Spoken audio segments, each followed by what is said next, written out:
of motivational design. ARCS is an instructional design model developed by John Keller, and it focuses on motivation. Motivation is the amount of effort a person is willing to exert in pursuit of a goal.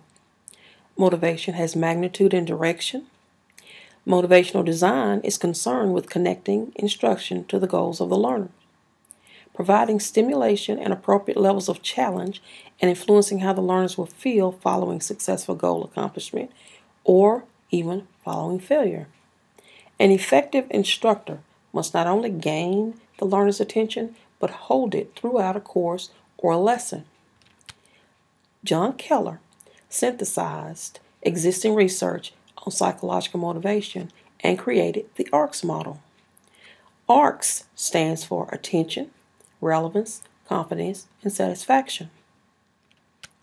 The ARCS motivational design process is a systematic problem-solving approach that requires knowledge of human motivation and progresses from learner analysis to solution design. More specifically, the process includes knowing and identifying the elements of human motivation, analyzing audience characteristics to determine motivational requirements, identifying characteristics of instructional materials and processes that stimulate motivation, selecting appropriate motivational tactics, and applying and evaluating appropriate tactics. Again, the ARCS model, A stands for attention, R for relevance, C for confidence, and S for satisfaction. Now let's look at them individually. All right, for attention. Attention must be gained, and it can be gained in two ways. First, perceptual arousal, which is when you use surprise or uncertainty to gain interest, using novel, surprising, or uncertain events. The second way is inquiry arousal, which is stimulating curiosity by posing challenging questions or problems to be solved. Now, some methods for grabbing the learner's attention includes the use of active participation. That's when you adopt strategies like games, role play, or hands-on methods to get the learners involved with the material or the subject matter. Variability, that's another one. In this one, you just, to better reinforce materials and account for individual differences in learning styles, just use a variety of methods in presenting the material, like videos, short lectures, or mini discussion groups. Humor is another method. Here you maintain their interest by using a small amount of humor, but not too much, because too much humor can be distracting. Another method is incongruity and conflict. That's where you play the devil's advocate, in which you make a statement that goes against what the learners already learned in the past. And another method is specific examples. Use visual stimuli, story, or biography. And then you have inquiry. Pose questions or problems for the learners to solve. Or an example of that would be brainstorming activities. Now, the R stands for relevance. And this is when you establish relevance in order to increase the learner's motivation. To do this, you use concrete language and examples with which the learners are familiar. 6 major strategies that Keller describes are, one of them is experience. Tell the learners how the new learning that they will be learning, how they'll use that with their existing skills. You best learn by building upon your prior knowledge. Present worth is another one. What will the subject matter do for me today?